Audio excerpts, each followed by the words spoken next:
We're gabbing. We're gabbing. We're gabbing. We're gabbing. We're gabbing. We're gabbing. Welcome to GABbin Gabbing with Gracie. and Heather.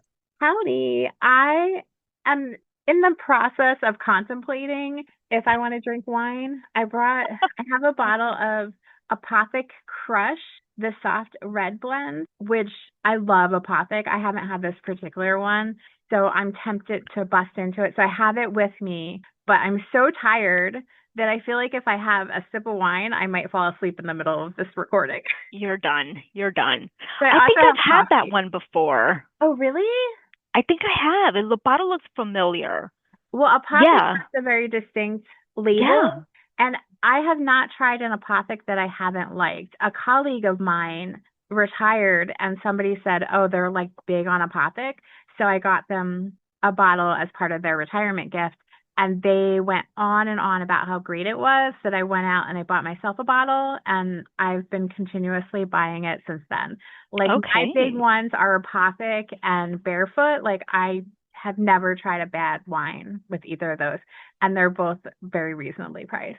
Okay. And I do not work for them. That is a great unpaid endorsement. Yeah. How about collab with us? Apothic I or Barefoot? I know. Please do. I'm having Cora. I think, did I show this to you before? Have I had this before? That label looks familiar. It's probably the last time we met. I love the bottle. I love the short hair. I wish I had short hair like that. I mean, my Is hair it a is short. rosé?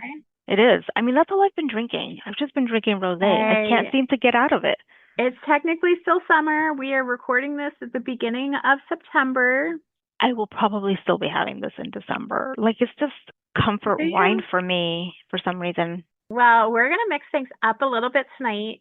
Instead of talking about a particular show or book or topic that we're both kind of aware of, we are going to discuss the Hotel Cecil, also known as the Cecil Hotel in LA. And I know a lot about, I'm not an expert, but I know a lot about this hotel and the history of it and the paranormal stuff around it.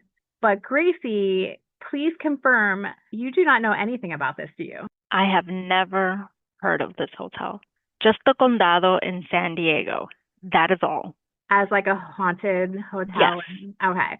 Yes, because this is supposedly the most haunted hotel in LA. Some people say one of the most haunted hotels ever. I don't know about that. We'll see. We'll see. Let us know, listeners, what you think after this episode. Dig in, please. Yeah, it definitely has a history. How I think I originally became aware of it, I think, was because of American Horror Story, the specific season 5 American Horror Story hotel. This is the inspiration. This hotel is the inspiration for that series. Oh, really? Yeah. And you know Ryan Murphy did his research. Is that a Ryan Murphy? I was thinking the other day we should do an episode on Ryan Murphy. Ryan Murphy. Yeah. Yeah. Okay. I think I have a love-hate relationship with him. Surprise, surprise. But like kind of like we keep saying that we should do a McG episode, we should do a Ryan Murphy. Yeah, American Crime Story, American Horror Story, American Sports Story. Like, yeah, totally. Yeah. Hmm. But yeah, so it inspired American Horror Story Hotel. Some basics about the hotel. It's located at 630 South Main Street in downtown LA. It's in the Skid Row area, which for those that don't know is a 56 block area of downtown LA that is kind of like its own little section. And it is where all of like the human resources, like social services, most of them are located in LA. And it's within that 56 block area. There are between 8 and 10,000 people that live there that are currently unhoused. It's one of the poorest areas of the world. And Of the world? that's what I was reading, like of the world, because it's like that many people just living in the street, like Oh, either like okay. straight out living in the streets or living in tents. Okay. Yeah. And so Skid Row has been there in existence for like over 100 years. I believe it started during the Depression. Hmm. It is a dumping ground for people that are currently just out of jail, like the police will drop them off there, or that are just getting out of hospitals. So it's like a very contained area of downtown. And this hotel happens to be located kind of like right in that area. The hotel opened in 1924 as a hotel.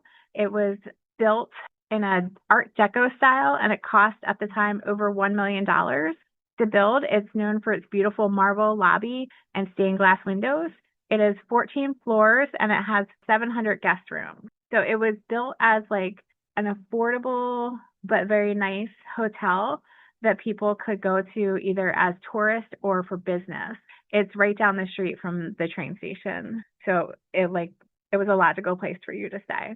So as we all know, the Great Depression hit in the 1920s. So like the fact that it opened in 1924 was really bad timing for the poor men that opened it. I was just about to ask, when was the Great Depression? I think You it answered that for started me. in 1929. Okay. It was the later 1920s. So as the years go on, the Depression hit. So the hotel kind of went into disarray. Skid Row kind of expands and like comes closer and closer each year to the hotel. Because of that, instead of like focusing on business travelers or tourists, it became more of a longer stay, very super cheap hotel. And it ended up being that it was mostly like a lot of older men. It attracted people who are not able to either put in a security deposit for an apartment or they can't pass like a background check, people that are like just out of prison, that sort of thing. Because of that, it became a very crime riddled hotel to the point that like cops that worked that beat would say that they would have to go to the hotel like 1 to 3 times a day because there were people setting fires, stabbing people, there were robberies, reports of Jesus. people spying on women in the shared bathrooms. Because that's another thing. It wasn't like, Oh, that makes sense. it was like kind of like a mixed situation the way the rooms were set up. Like some of them were private rooms, some of them were more hostel rooms where you would have like bunk beds and then there would be a shared bathroom. So as the years went on, in 2011, they renamed it, like it closed and then they renamed it and it was called the Stay on Me. And at that point, they tried to get like a lot of the longer term tenants out. But because of the way the building was set up as a residential building at that point, they had to keep some of the building for the residents. So they ended up having it split in two, where half of it was for the longer term tenants and then half of it became the Stay on Me. But they had to share the elevators because the elevators gave access to both parts of the hotel. So you had people that were coming in as tourists, sharing hotels or sharing the elevator with the tenants. In February 2017, the city deemed it a historical cultural monument. It was then purchased by a New York City company, and they were going to continue to have half of it residential, but then have half of it be a luxury hotel. So they started the renovations on that, but then it ended up closing because of COVID. Then fast forward to post-COVID, the end of 2021, it was set up as an affordable housing complex for 600 low-income residents. But then that closed down, and 2024, as of then, it's listed as being for sale. So it's completely closed down right now. So that's kind of the history of like the actual hotel. Bad luck all around, it seems like. Yeah. Yeah. So it's kind of like bookcase between the Depression and COVID. Not so great. That's not how you want to advertise your Yeah, hotel. exactly. But it's very much a landmark of that part of the city. Like when you go, if you look it up online, you'll see pictures and it has like, it's a big building, and because LA doesn't have a whole lot of like very tall buildings. So it's like a 14-story building and it says like the Hotel Cecil, like real big on it. Well, what I'm looking at says stay. It says what? Stay. Oh, well, there's Covered it up. No, there's another side of the building that still has the original Hotel Cecil, I believe, on it. Because I don't think they were allowed to cover it up. Okay. Well, it's like landmarked. Yeah. But yeah, the front part, the part on Main, I believe, says Stay on Main. It has been featured in the video by U2, which is funny because in our Gangs of New York episode, we talked about U2 as well.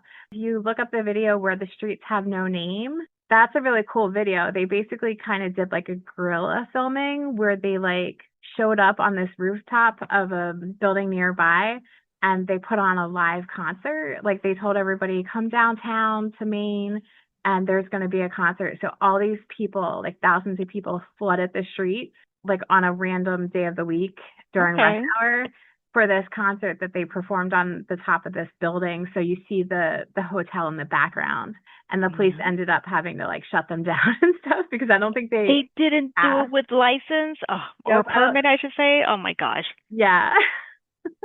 But so that's a cool video. So I would check that out if you have a chance.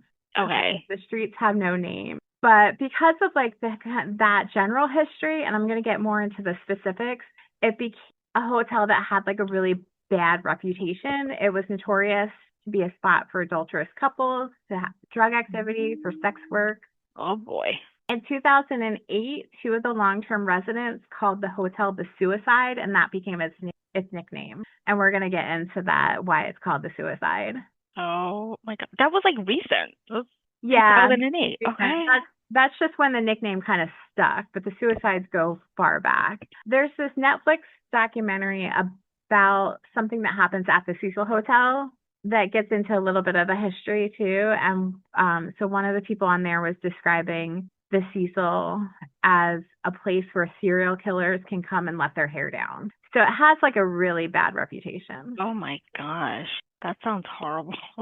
So let's get into the death that has Okay. surrounded this.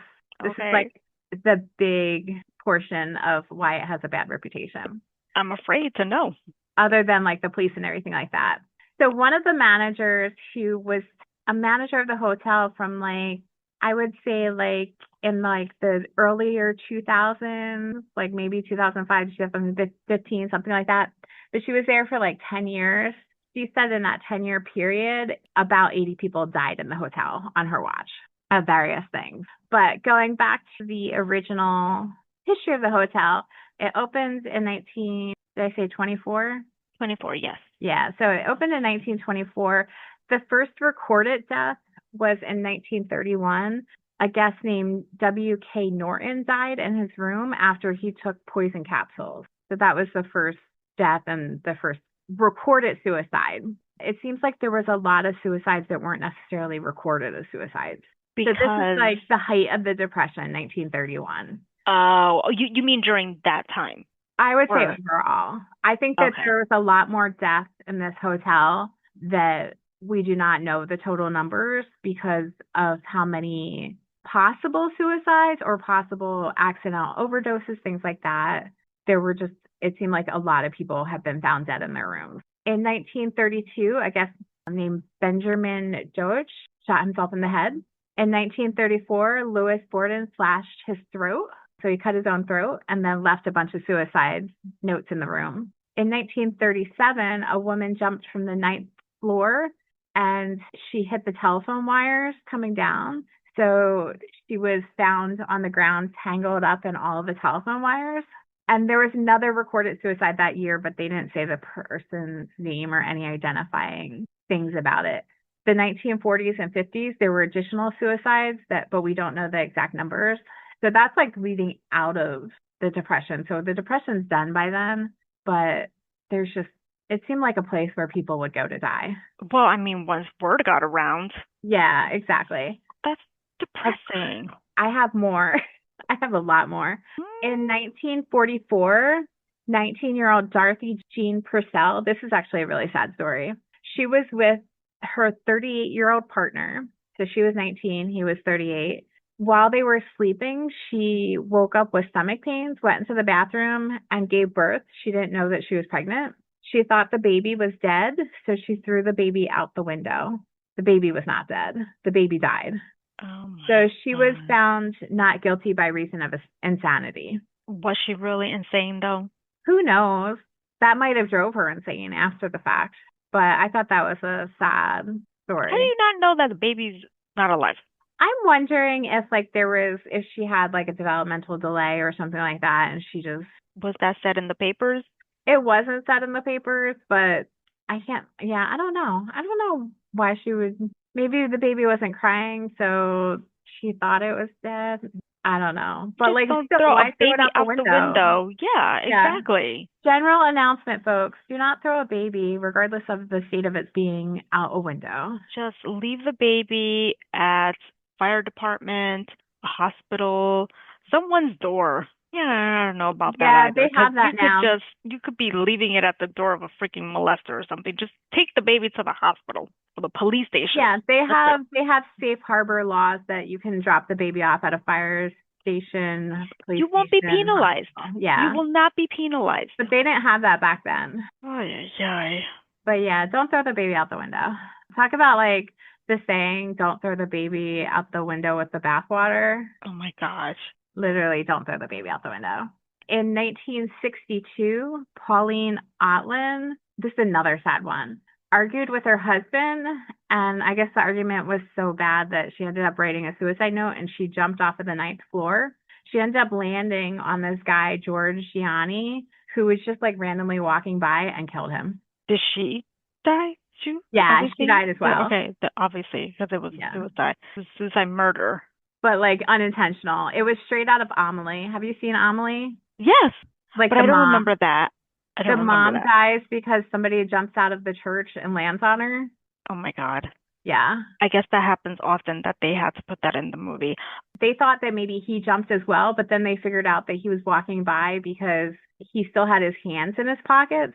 So he was just walking down the street with his hands in his pockets and she landed on him. Raining suicidal people is something that we need to worry about now, potentially. Yeah. Let me ask you this. Let me ask you, the other person jumped out of a ninth floor window as well? In Two? 1937, the one that got wrapped in the telephone wires. So it's two so far from the ninth So at floor. least two from the ninth. Do we know if it's from the same room? Oh, that's a really good question. I do not know. Oh, see, this is what happens when you talk to somebody that watches shows like Supernatural. Because are you thinking the ghost of the first one compelled the second one to You jump? never know. You never That's know. crazy. I didn't even think about that. I'm gonna have Because, to check because, that because, out. I mean, obviously there's something going on there, starting with Yeah. potentially the man who took the poison pills, right? He's Yes. in so much distress. And like, what room was he in? Like, what room? Yeah. Or what Yeah. floor? Is he able to walk around? And you know what I'm saying? We do know some people's rooms, but not any of these older ones. Well, I should say I don't know their rooms, but Somebody people that knows. have investigated, they know rooms. I'll get Yeah. in the paranormal side of things. Like there's certain people like we're like, okay, they stayed Can in. I just say how I love how you're leading this? Okay, good. Okay. All right. I was like, I hope I'm not being a hot mess. No, no, no, no. This is great because you started with the general, then you started with Yeah.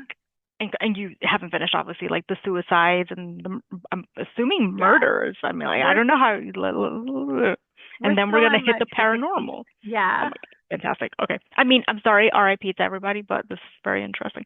It's very interesting. And the reason why I wanted to say the names and stuff like that is because like, yeah, you want to recognize people died. The next one is like a beloved person died. So the next one happened in 1964. This is still a cold case. A retired telephone operator, Goldie Osgood, who was known as Pigeon Goldie because she would feed and protect all of the pigeons in the neighborhood. She was found dead in her room. She had been sexually assaulted and was beaten and stabbed to death.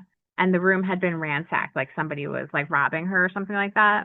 Now, she was a long-term resident there. So she had so I'm assuming they know which room she was in. She did have somebody that was charged for her murder, but he was later released. The police say they cleared him, but a lot of people think that he was the person that murdered her because he was found walking around the streets outside of the hotel covered in blood right after she was found.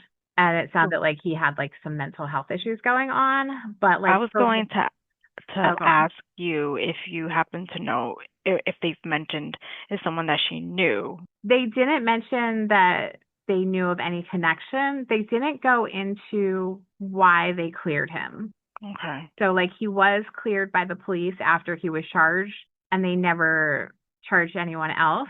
But a lot of people are like, oh, it's a little sus. So I don't know if anybody knows why he was cleared. I'm sure there's some kind of record, but like I couldn't see anything online about it. So her murder remains unsolved. That was in 1964. it's a long time. Yeah. And who knows? Whoever it was may no longer be with us. Yeah, most likely not, but I'm sure that there's evidence still there if it's a cold case. They would still Mm. have any evidence and stuff. So I wonder if anybody has tried to go back and see if they could like pick DNA up or anything like that. But then they would have to try to find like a descendant of the person. And Yeah. so I don't know that anybody unfortunately cares enough about her to go back and do that. It would be nice if somebody did. Yeah. So that was 1964. There was stuff that happened in between from 1964 on to where we're going to go, but we're going to jump to the 80s. Ooh. And we're going to jump to our first known serial killer because there are two known serial killers that stayed at the hotel and committed their crimes while staying at the hotel. But there's theories that there were a lot more that were just not known that they were staying there and committing their crimes. So have Okay. you heard of Richard Ramirez, the Night Stalker? No. Okay, he's a sick, sick man. Ugh. You ever want to have And he's nightmares? Hispanic. I never want to hear that it's, well, I don't want to hear ever of any kind of stalkers, but when it's Hispanic, it just pisses me off. Yeah, we could have a whole episode about him. He's diabolical. He was a satanic serial killer. And in the summer of 1985, he stayed at the hotel for a few weeks. And during that time, he reportedly committed 14 murders while staying there. That's not all of the murders he committed. He killed, he raped, he molested children. He was really, really sick. I started to actually tell you about him without telling you about him the other week.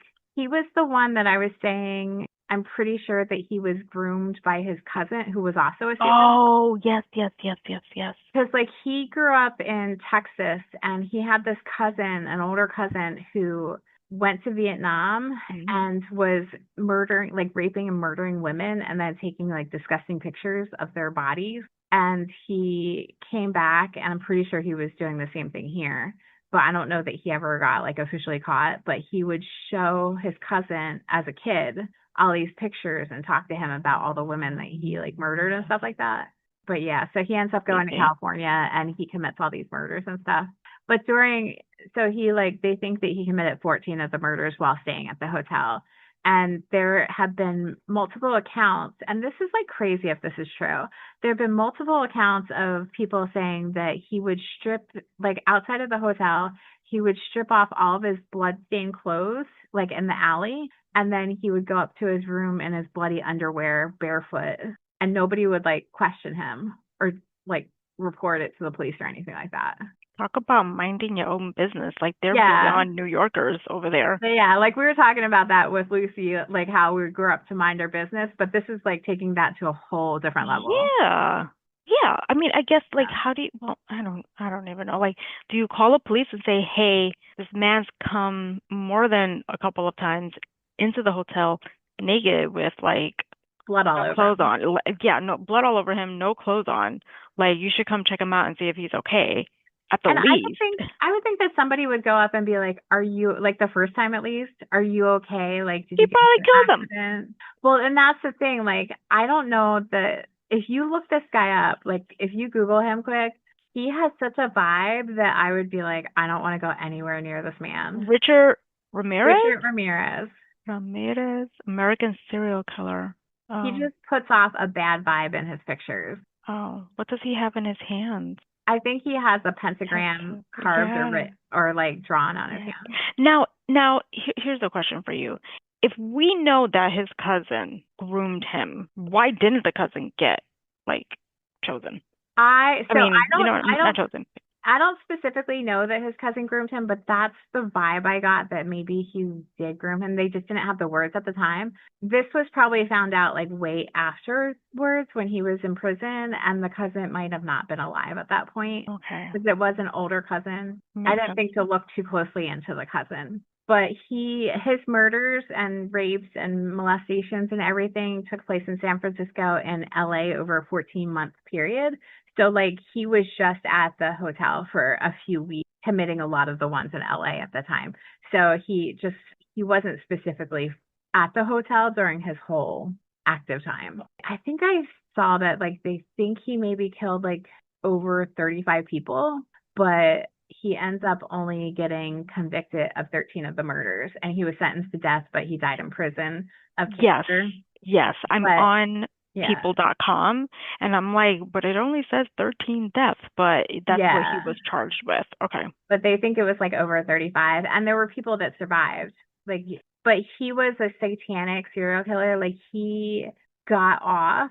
I wonder if he would be considered a sexual sadist like the Hollywood Ripper was, because he would get off at people seeing people's fear in their eyes and on their face. Like, he would always do something before he shot you to like get your attention so that you looked at him so he could look into your face as he was murdering you. Like, he's not a good person. But I just want to say he got caught because people like they put out like a bulletin about him, and LA residents do not fuck around. A bunch of LA residents like noticed him. Like, they were like, "Oh, that's that dude that they were talking about on the news." And so they all surrounded him and stopped him until the police could get there. Sounds like a New York thing to do. All Yeah. right, protect your people, The protect your people. it was the West Coast version. LA was not having it. They were like, "Not on our watch, buddy." That's right. But that's a general thing about like Richard Ramirez and the Cecil Hotel. Like, there's a lot more about him. There's documentaries and articles and stuff that you can read. He is a really bad person. Obviously. Yeah. So that was serial killer number one. Oh God, there's more. Serial killer number two is Johann Jack Underweger, and he was staying at the hotel in 1991. Now, he was a different vibe. He was very charming. Like, he had charisma. And so like his story is actually kind of fascinating. Like, I was like, what the hell? Like, he should have never ever even been allowed to come to the United States and be a serial killer in the United But States. who is Johann Jack? Jack. So it's Johann Unterweger, but he went by Jack. He was an Austrian serial killer. He killed at least 13 women in Austria, West Germany, and Czechoslovakia, and the United States. So into the 1960s and the 1970s, he started off with robbery, and then he kept escalating his crimes. So like He he was looks like, like he's American Psycho. what? I'm looking at a picture of him, an Oh older. yeah, he does. Yeah. He's he's like a good look, like totally Did different you vibe. did you talk to me about him before? No, I was talking Okay. to you about how like I've seen some videos where Californians are comparing Gavin Oh, Newsom Gavin Newsom to to American Psycho. Patrick Bateman, which is really funny. My bad, people. But My he's bad, got people. that kind of vibe. Okay. So like yeah, so he was like becoming progressively more and more violent in his robberies and stuff until where it got to the point that he started raping women. So then that was like the 60s into the 70s. In 1976, he was convicted of one murder Oh, and he went to prison. And while he was in prison, he became a writer, and people loved his writing so much. Like, they just found him very charismatic that always dangerous. yeah, exactly. Where like the extent of his writing and how much they liked it, they thought that that showed that he had been reformed. So in 1990, he was paroled. So from 76 to 90, he was in prison. In 1990, he got a job working as a playwright and as a journalist. Less than 3 months after he was paroled, he started killing women again. And when they started to suspect that he might have been the person killing women in Austria and West Germany and Czechoslovakia, he then took off for the US. He got a job as a reporter to go report on the red light district in LA and in America in general. Oh boy. So he takes How off to LA. convenient. Yeah, it was very convenient. And he stays at the Cecil Hotel. He didn't come to LA until 1991, the tail end. Before he left for LA, so from October of 1990 to May of 1991, in Austria, Czechoslovakia, and West Germany, he killed at least 7 women. He then took off to LA to do his reporting on the red light district. He stayed at the Cecil Hotel. People think possibly because he had heard about Richard Ramirez staying there, and he wanted to stay there because of that. Like, he wanted to emulate him. But between June 20th and July 3rd, while he was staying there, he killed at least 3 sex workers at the hotel. So then he ends up going back to Austria. And when he got there, the police end up arresting him since they had suspected him of the other murders. But then he then fled with his 19-year-old girlfriend. They always got to have like the young Oh girlfriend. my God. And him and his girlfriend were chased through Switzerland, France, and then he took off for the United States again. He ended up being arrested in February of 1992. Now, They why took is him, she dumb enough to go along with all of that? who knows, but she was obviously very young. Oh And like God. I said, he was very charismatic. Like Richard Ramirez would have never been able to get away with this, but Well, like there's this guy had different the kinds of riz. people. Yeah. I mean, he probably very much had like cult leader vibes. So we can't blame her too much. I think, you can't trust people who are too charismatic, too rizzy. Yeah, that's true. It's a red flag. So he ended up getting convicted of only 9 of the murders, but he did get life in prison without parole. He had originally been charged with 11 of the murders, but he wasn't found guilty of 2 of them. While he was in prison, like awaiting trial, he was diagnosed with narcissistic personality disorder. Oh, And then the night that he was sentenced to life in prison without parole, he hung himself in his cell. aw, what a bastard. Right? You At can't least he was handle it, huh? charged. You can't But yeah. handle it. Well, it's like we were saying, like you get these men who think they're so powerful, and then when they realize that they have nowhere to run, they freak out. Chicken out and just Yeah, end their exactly. They lives. either try to like bring everybody else down with them, like a boss tweed type of situation, or they end up offing themselves like an Epstein, allegedly. I was just about to say supposedly. Oh my God. That's so frustrating when you hear stuff like that. You want to take other people, but then you can't handle anything happening to you. Well, he's narcissistic. That's what I Yeah, suppose that made sense. exactly. But like my nanny used to always say, what's good for the goose is good for the gander. Mm. You need a beat down, Yeah, okay? In prison. Punks jump up to get beat yeah. down. That was the 1990s. It's still going down. Every year, I'm sure there's different deaths, either by people unaliving themselves Yeah. or accidental overdoses, things like that. There's still a lot of crime happening in the hotel. It did get that revamp where it became like the stay on Main. So now we're going to fast forward to 2013. I do have a question. Yes. So all of these years, there has been suicides in the hotel or it was housing murderers. But has any murder happened in the hotel or it's to come? And I'm interrupting at the wrong place. You're not interrupting. I mean, we definitely know Pigeon Goldie was murdered in her room. Oh, that's right. That's right. That's right. There was a lot of like attacks and stuff like that.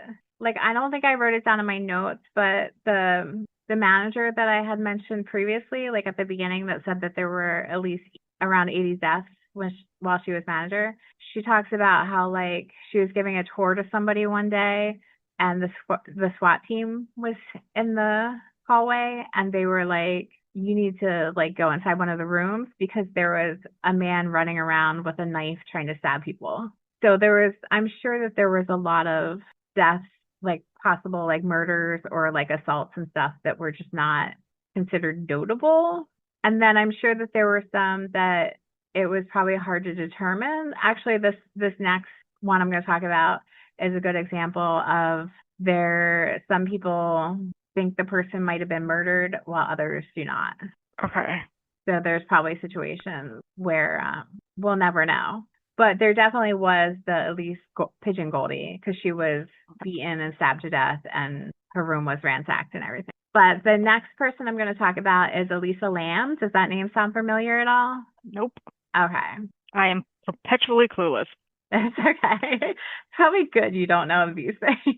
So Elisa Lam was a 21-year-old Canadian college student, and in 2013, she decided to take a solo trip to California. She ended up staying at Cecil Hotel because it was like a cheap place to stay in LA. It was only $85 a night. She ended up checking in on January 28th, and then she was very close with her family, and they were very hesitant, I think, about letting her go off on her own. So like the deal was you have to call us every day. So on the 30th, she called her family, and then after that, they didn't hear from her at all.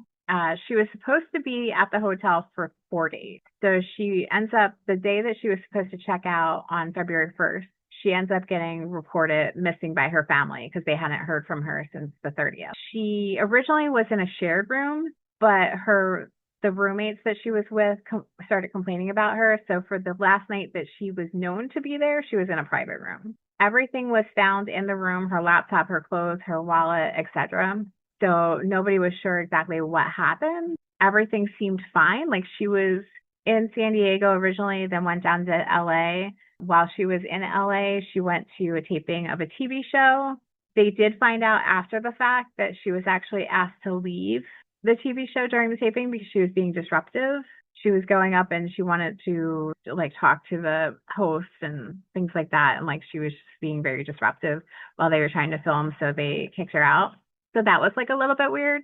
She also Very, very weird. the last day, yeah, so there's like it's a weird situation. The last day that she was known to be around, she ended up at a bookstore where she bought like a bunch of books, and she was very memorable because she was like very like hyper, and she's telling them how she was buying all these books, but she didn't know she was going to be able to carry them around and stuff like that.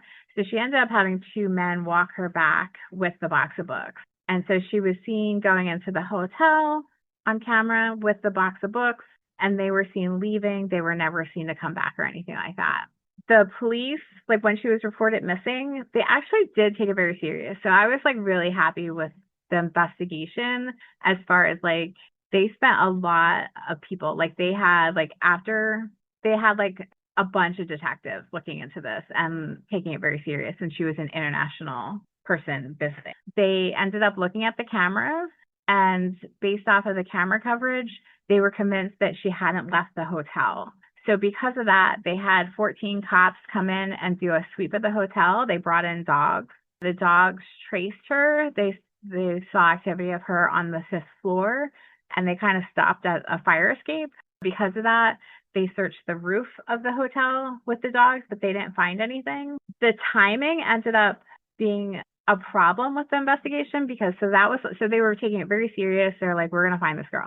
The next day, they ended up going from having 18 detectives on the case to 4 because of this guy named Christopher Dorner, who was a former cop. I don't know if you remember this.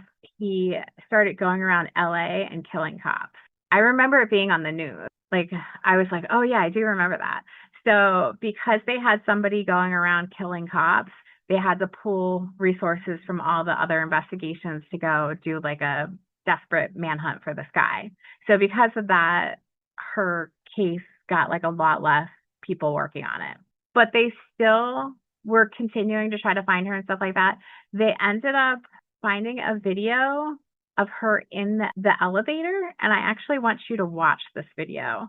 I'm going to send you a link. It's only like 3 or 4 minutes long, and there's no sound, so we can talk over it. Okay, cool. So they found this video of her on the elevator, and so they end up doing something that I bet they very much regret to this day. They end up releasing the video to see if it would help. It did not. Like, people went wild online. So if you open up the video, you're going to see it should show her in the elevator. Mm-hmm. And you'll see that the doors are staying open. And Yeah. for those at home, if you haven't seen this, I will try to link the video to our podcast notes. But if you put in Elisa Lam elevator on YouTube, it will bring it up. Why is she? Yeah, talk to me as you're watching it. What is going on here? It's a very bizarre video. So you'll see the doors are staying open. You'll notice she hit a bunch of buttons. There's like a timestamp on it. People really investigated and like deep dived into this video. They noticed that 52 seconds is missing. They noticed at one point her fingers get really long as she's like motioning. She looks scared. She looks like she's hiding from someone. Right. There's this one part where she's standing outside of the elevator for a long time. Convinced you can see a foot that isn't hers. What did you say? No, I'm like, she's standing out there for a long time, so she's not scared of somebody. It seems like she's talking to someone. But she's pushing the buttons to the elevator, and the elevator's not doing anything. Oh, I see where the fingers get elongated. But maybe it's just an issue with... It's probably the angle. Yeah. It looks... I'm not gonna... It looks very odd. So She like is people talking to online somebody. went wild. They She's everyone became an investigator. she's counting, but like she's like, like, well, first this, first that, like she's doing like that type of counting with her fingers. Yeah, it seems like she's having a full-blown conversation with someone. But she was initially, she goes in, she doesn't seem scared when she's going in. She pushes the button. The button is not doing anything, but she goes to the corner, like Yeah, thinking she goes to someone's the gonna corner like see her. hiding. Yeah, Yeah. this is really bizarre. I watched this video right before I went to bed the first time like years ago and it Girl, gave why? me nightmares. It gave me such nightmares. Why? Now it closes the elevator. Yeah, it closes like way after she leaves. Yeah. Or it seems like way after. So they end up figuring out that she's on the 14th floor. Like they sleuth. These internet sleuths are crazy. They figured out she's on the 14th floor. Yeah, based But off how can of they the tell button. that? Because they watched the buttons so closely that when she hit all the buttons, the 14th floor highlighted for a second and then it turned off. And the rest of them stayed highlighted. So they were like, oh, that's because she's on the 14th floor already. The 14th floor is probably really the 13th floor. Oh, good catch. I, I, You're I catching really, things that I didn't think I about. really, and it's really odd that it keeps opening and closing the door to this elevator. Like, did they ever say that Right there after was she left. issues with the elevator? No, they said that there were no issues with the elevator that they knew about. I really despise when buildings skip the 13th floor. Like, still the fucking 13th floor, people. Yeah. Just because you call it a different floor doesn't mean it's not It's the first any floor. exactly.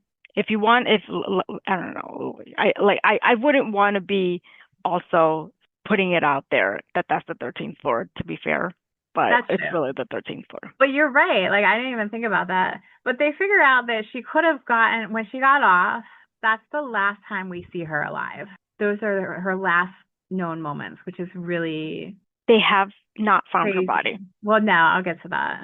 That's why I said that's the last time we see her alive. So they think that like what could have happened is that she went down the hall and went out the window to the fire escape, and then you can go up and there's a ladder to the like to access the roof.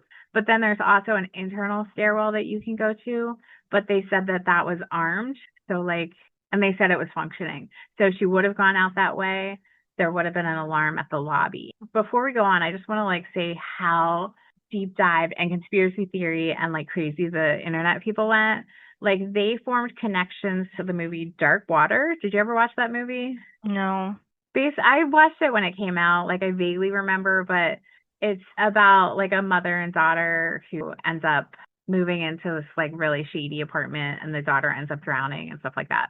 They made connections to a TB outbreak that was happening in Skid Row because they found out that the test for TB is called the Lamb Elisa test. So it's her name backwards. And so there were like theories that she was like sent to LA with this new strand of TB to infect the homeless in Skid Row to like do population control. Like there were so many things that they like People. came out with.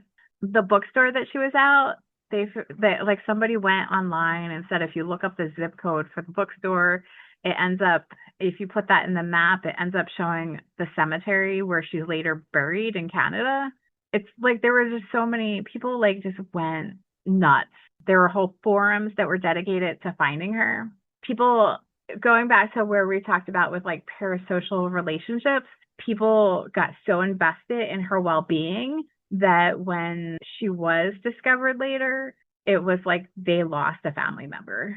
Like people went a bit wild. But this was like the internet wasn't super, like 2013, like you had YouTube and stuff, but like YouTube had only been around for less than 10 years at that point. So like people were like not, it was still kind of new. Oh, they found her Tumblr. She basically used her Tumblr, as a lot of people did back in the day, as like a personal journal.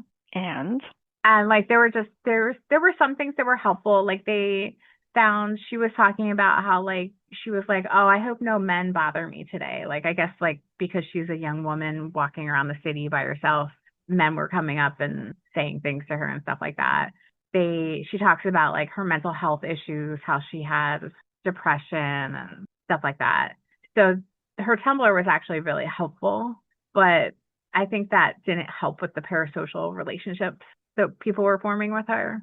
Hmm. But anyway, so 19 days after she disappeared, her naked body was discovered in a water supply cistern on the roof of the hotel.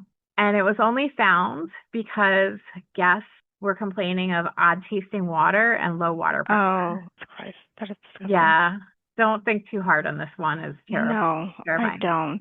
British couple are responsible for her finally being found because they were the ones that kept complaining. Like they complained so much that they switched rooms and then they complained some more. So they finally sent one of their staff to try to figure out what was going on with the water pressure And and she why was naked. he was naked. I'll get to that in a second. But the water would come out black at first.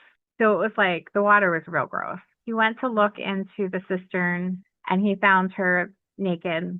And so she was face up. Her clothes were at the bottom of the tank. So her clothes were in there, but she was naked. Because she was naked and because she was in the cistern, a lot of people were convinced that nefarious things were taking place and were convinced that she was murdered.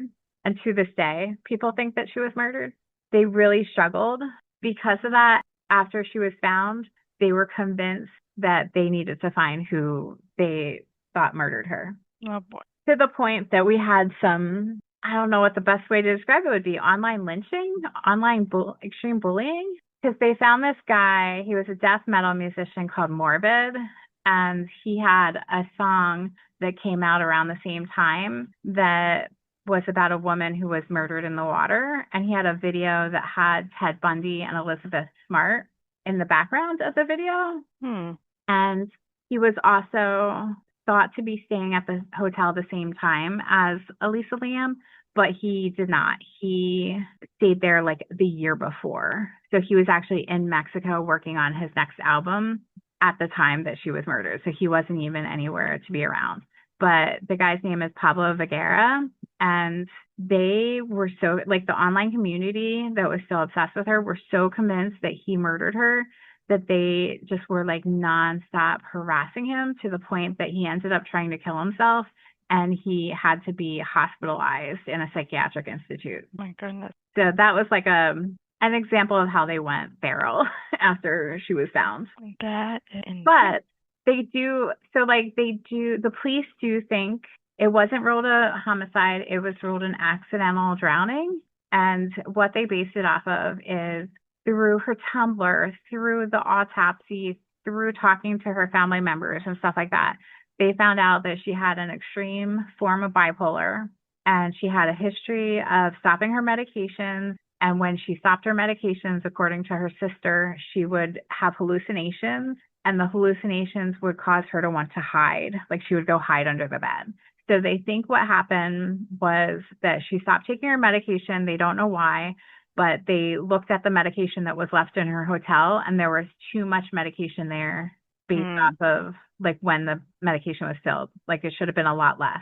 So they think that she stopped taking her medication and that she started acting erratically. So you had the situation at the TV filming where she was kicked out and the her acting up to the point that the other people staying in her room complained and she got a private room because she was doing stuff like leaving them notes that they had to leave and trying to lock them out of the room. And like she was just acting very erratically. So based off of that, they think that she started hallucinating and then that explains the whole situation in the elevator.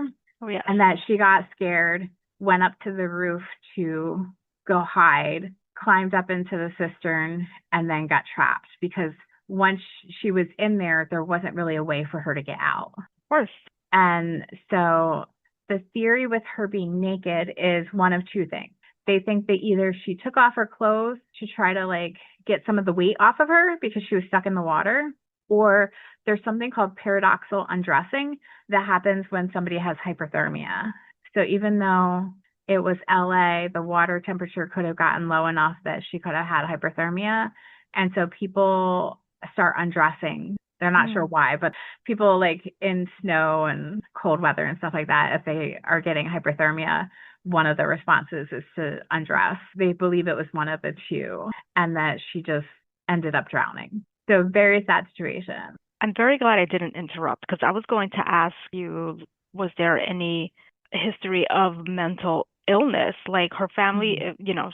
she's close with her family. It would have been the same thing for me. I don't have a history of mental health, but I'm sure my mother's like, call me every day when I go away. And Yeah. I'm sure she's told me that and I've done it. But I feel Well, like they yeah. should have led with that, like the family, like, listen, she has a history of this, that, like told them sooner.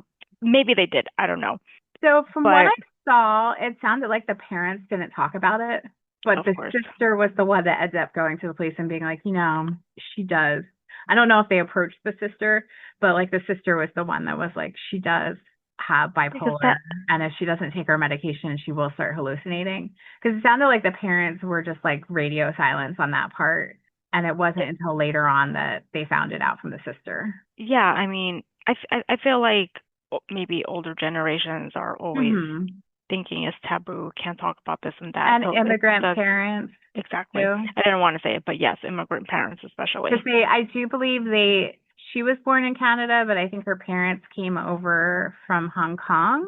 Don't Hmm. quote me on that, but I think so. And her being in the elevator is just like, well, what's going on? I'm like, either something paranormal is going on here, Hmm. or because there's, I mean, she could have been talking to somebody off, someone who just happens to be like, oh, there's something wrong with the elevator, and like whatever.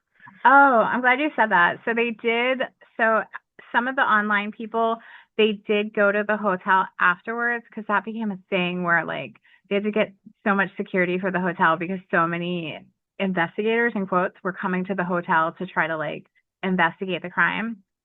So they did do a test, and because she hit so many buttons, if you hit the open doors, it does keep the doors open for over 2 minutes. So that's why the door wasn't closing. Now it's a little weird that Mm. the door closed and then opened and then closed again, but that could have been it was confused because of all the buttons. She's, she Because she probably hit did that hit button. 14. Remember She we talked probably, about that? She hit 14 yeah. and so it might have been like in response to that. In response to that, if she hit also the open or the close button, like maybe it, who knows?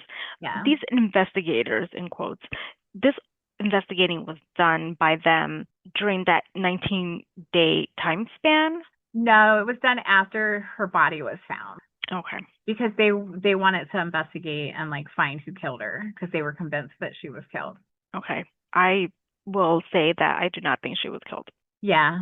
I mean, I can understand where people are coming from, especially with the but history of that yeah, hotel. after I mean, after knowing everything that the police found, it makes sense what they're saying.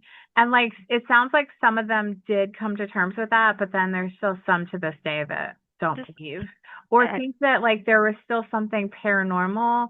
Like people to this day, some people will think like, oh, well, maybe it wasn't necessarily a hallucination. Maybe she was seeing a ghost and that everything else happened the way it did, but it was like she was compelled to go up to the roof by like a ghost or some kind of like spirit poltergeist, something like that. And you can never like rule that out because we just yeah, don't know. yeah, with the history of that hotel. But she was Yeah. hiding. But if this hiding was something that she was doing even in Canada, you know, But like, why the roof? Like, why didn't she just go hide in her room? the room wasn't a safe space. Yeah. Yeah, Maybe she that's true thought there was because someone in her room. maybe she was seeing things in the room as well. I would think that the hallucination can be anywhere and everywhere. Yeah, that's true.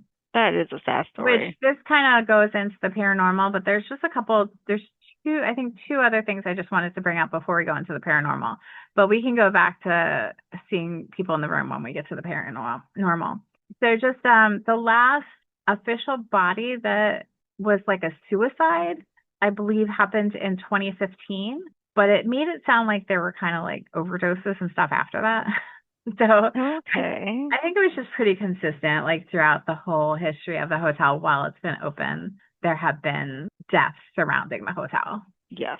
But the other thing is, have you heard of Elizabeth Short, known as the Black Dahlia? I mentioned her name Yeah. earlier. That one I've heard of. Okay.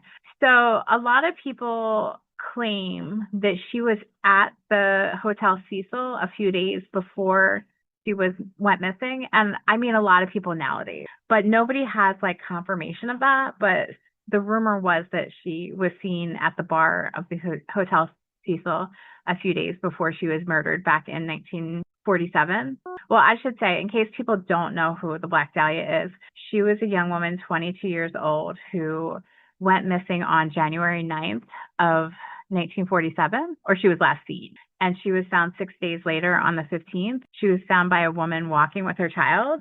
Her body had been posed and it was extensively mutilated and bisected. So she was basically cut in half.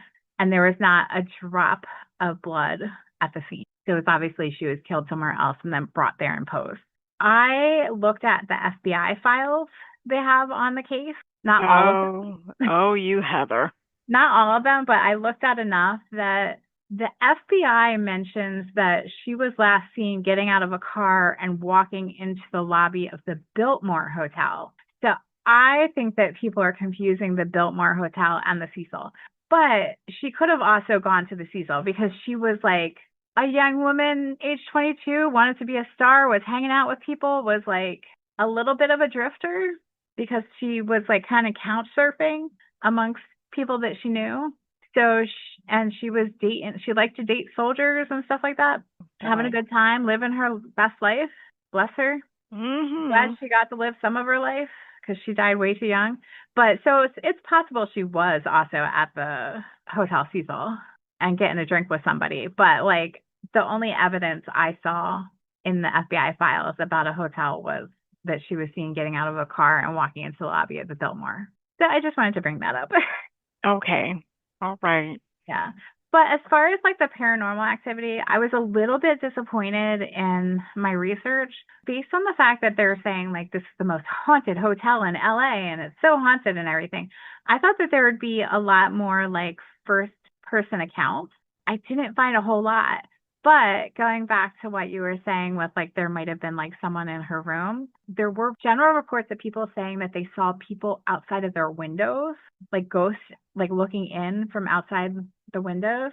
There was one TikToker, Tamira, at Tamira94. She talked about how her and her boyfriend stayed there and she had no idea about the history of the hotel. This was back in 2016. And when they went to go to the hotel and they went to their room after they checked in, there was a man in their room and it looked like he was packing a briefcase and he was like looking towards them, but he was like looking through them and he wasn't responding to them walking into the room. And so they got like freaked out and they went downstairs and said like there was somebody in the room. And so they ended up just switching rooms for them. And afterwards, she was like, that was totally a ghost that we saw. Like, there's no way that was an actual person. The hotel people specifically said, okay, we're putting you on this floor. You're going to be the only people on this floor. Oh, I don't want to hear that. Yeah, right. She said that she kept waking up throughout the night and she kept hearing tapping on the window and the sound of children playing and running through the hall. And that her and her boyfriend, I think it's her husband now, but boyfriend at the time, they both woke up in the morning and said that they had like really weird dreams, but they couldn't remember what the dreams were. They just like were like, they could sense they had really weird dreams. Right. I think I'm going to have weird dreams tonight. Yeah, I'm sorry. I'm so sorry. Zach Baggins, who's from Ghost Adventures, who I just personally think is a drama queen. I mean, is he related to Frodo? Oh, that's funny. His team went in and they did, I think it was a 2-night investigation after the hotel had closed down like a couple years ago. And he said that he was in the room that Jack Underwear was staying and that he looked over and he saw the faucet turn, like the actual faucet turned and the water started coming out. And he said it wasn't a motion censored faucet. He said it was the scariest thing he's ever seen. And then who would, I mean, really, just seeing the faucet, something so basic that we do every day, seeing it turn on its own. Being terrifying. Yeah. Now, I will say that happens all the time where I work, but it's motion sensors. So whatever. We joke that it's a ghost, but it's like the motion sensor. Usually the battery has died or something like that. And we have to replace the battery. Malfunctioning. Yeah. But he said that him and his team also received mysterious scratches while they were there on their bodies that they couldn't explain. saw an interview with one of the long-term residents who said that they saw multiple times a French-looking man who, when the elevator door would open on the fifth floor, he would walk into the elevator. And then there's this guy who lives across the street from the hotel, and he said that one time he saw an old man smoking a cigar in the window of one of the rooms, and this was after the hotel had been closed down, so there shouldn't have been anybody there. And then another time he saw what looked like a shadow, and it looked like the shadow was a person hanging from like one of the windows. Oh my gosh. You can't, you're not safe from this place, even from across the street. Yeah. Oh, well, this next thing is like spot on to what you're saying. You're good with my transitions. He said one time he was sitting in his apartment and a water bottle, he saw it fly across the room, and his first thought was, oh, this is the hotel. Like, they're like not happy that I'm talking about them. He also said that another time the fire alarm went off over at the hotel when there was nobody in there, and he was like, that's really weird. Why would the fire alarm go off? Like, that building's like abandoned. And he said that when he went to call a friend and tell him that what he saw, that the alarm in his apartment went off and that his camera died. Like, it was like the ghost didn't want him talking about the hotel. How is that possible? So a bottle went flying in his own apartment. Yeah, he said like a full water bottle went flying across his apartment. The alarm went off, the camera went off. Dude, has he Now, moved? he doesn't have any of this on film, so like you're basing it on like, is he telling the truth? The honor system. Yeah. Oh my gosh. I So feel like that's too yeah. far of a distance. Like him seeing something in the windows, okay, that's happening inside. Mhm. How do you hear the alarm of the building? Yeah, no, I mean, He does show he is directly across from them. Like, he actually, there was, Is he directly across like Marcus Garvey Park across, or like across like next, like the building next door? like, it was close.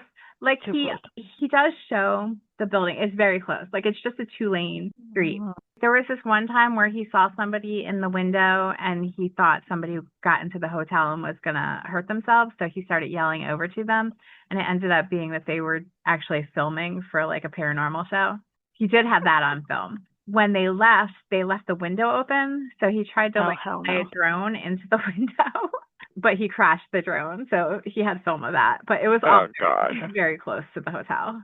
Like, so he probably could hear the alarm if his windows were open. Okay. Yeah. Absolutely crazy. But yeah, so that was pretty much everything I had. I don't know if you have any other questions, but I just thought there would be way more paranormal stuff. Like, there was so much about like the actual death and like the bad vibes of the hotel. There obviously is paranormal stuff that no one is talking about then. Yeah, it's just like everything just seemed very general. Like, oh, there were also other reports of like the one woman that was saying where she heard children in the hallway and stuff like that. There's general reports of people hearing stuff in the hallway too. Okay. It's just fascinating to me that a whole building like that, like you said, doesn't have more paranormal activity, because if so many people have died tragically there, they're still lingering. Their souls haven't gone anywhere. And it could just be that the people that own the hotel, like whoever's owning it at the time, just really doesn't want anybody in there investigating, because when Ghost Adventures went there, they said that it was like a really big deal and they had been trying for years to get approval to go in there. Wow. So it seems like other people that have gone, it's been like they're trying to do it on the down low, like they're going in as guests and stuff, where they can't actually do like a full-on investigation. Mm-hmm. But Ghost Adventures also is super dramatic. Have you ever seen it? I mean, they sound like our buddies on Supernatural. They are kind of like, my mom and I used to watch them, and we would kind of make fun of them because it was like the tiniest little thing. It was like they were screaming. It's very dramatic. Well, I guess you gotta get the crowd going by being dramatic. It's entertainment. They're putting on a production.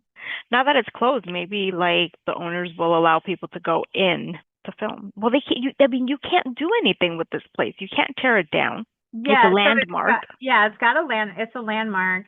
You got to have some of it be residential. It goes into the whole like abundance conversation that's going on right now. Like, they really do need to figure out what the best way to do it is, because it kind of made sense for it to become like transitional housing because of the location. Like it just makes sense. You could try to transition some people out of Skid Row into the Right. housing, but it has to be done in a manner that is going to be like helpful. You can't Well, just throw a bunch of that's people a in city there. problem. They have to figure Yeah. that out. Like, And so I'm sure there's, they have other yeah, transitional houses elsewhere. it's They a can, problem. This is like a problem specifically with California, where like, and it's part of the whole like abundance conversation that people have been talking about lately, where it's like regulations impeding on providing like um, housing, and because of that, you a have lot of a red food tape. shortage, and yeah. And so it's like finding the balance of making sure that things are being done properly, but also making sure that people can actually do them and it's not hindering them to the point that they can't do it. Okay. It would But, be great if like some nonprofit could get in there and get some kind of funding to renovate it and stuff like that. mm, Because when it has been longer term housing and stuff, everything's been in very poor shape. Because so many social services are in the Skid Row area, it'd be kind of nice if you had like a situation where like, and I think they tried this in the past and it didn't work, where you have like the housing available and then within the same building there's social services for people yeah, to get help with different things that they might need help with. it doesn't seem that complicated. It doesn't seem that, but like implementing something like that is a big thing. They just have to figure out a way to do it properly, and like they have to Call account up, for. other cities like New York, Boston, But does Chicago, New York whatever, have and just something like see. that? I Well, mean, I don't know, but like that's do the problem. Like research. we have shelters. I say we like I still live there. New York has You're shelters in New York. and Philadelphia has shelters, but they don't, I don't know that they necessarily have something that's working really well. Maybe nothing Because you works know what? well. A lot of that, What? like, ends up being like people in power As not always. properly handling things. As always. I honestly don't know, but if it's better than what's going on in California, then maybe they can Yeah. learn about it, adapt it, make changes so that it's Get governors, better. mayors to get together and talk about it. Like, what's worked for you? What hasn't worked for Yeah, you? yeah. But we do have like a general housing crisis, and specifically in California, they have a really bad housing crisis. So something need to be done. And if you And have they a should, big, beautiful building that is just sitting empty, and it shouldn't be, it's landmarked. yeah. It's going to the Because dogs. like I mean, it's still Like you said, if they can find funding, a nonprofit can find funding mhm. to renovate it Get one of these billionaires and to write a check. and also, you know, sage the whole entire freaking place. Yeah. Because I bet you they renovate, it's gonna be, they're not gonna be happy. Just like fill the walls with sage. That is not a bad idea. Just Can you do that? shove it all in the wall. Or have like That will not pass the safety no, regulations in that will California. not totally burn up the whole entire place. Have It's probably not a good idea either, but like have sage flower like vases of sage. Oh, there you go. Like the actual flower.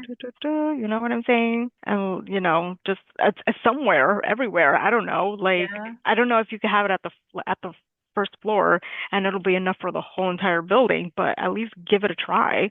Get some essential oils. Clear out the bad vibes. They really need to. I did learn quite a lot today about this Yeah. hotel. Listeners, let us know what you thought about this episode. Did you know about the Hotel Cecil or the Cecil Hotel? I keep going back and forth because people tend to say the Cecil Hotel, but on the actual hotel it says Hotel Cecil. So that's why I'm being a little bit weird with the name. That's But yeah, had you heard about its history? Do you know anything that I missed? I think I pretty much got the big ones. Any other hotels or haunted areas that we should be looking into? Let us know your thoughts. We are on Instagram at GABbin Podcast, or you can email us at gabbinpodcast@gmail.com. And thanks for listening to GABbin. Go check us out on Instagram, like and follow us. Check out our other episodes. We are on all the major platforms where you can find your podcast. Feel free to buy us a coffee. Please do. We need it. Talk to you next week. Thanks for listening to GABbin. GABbin. We're GABbin. We're GABbin. We're GABbin. We're GABbin. We're GABbin. We're GABbin.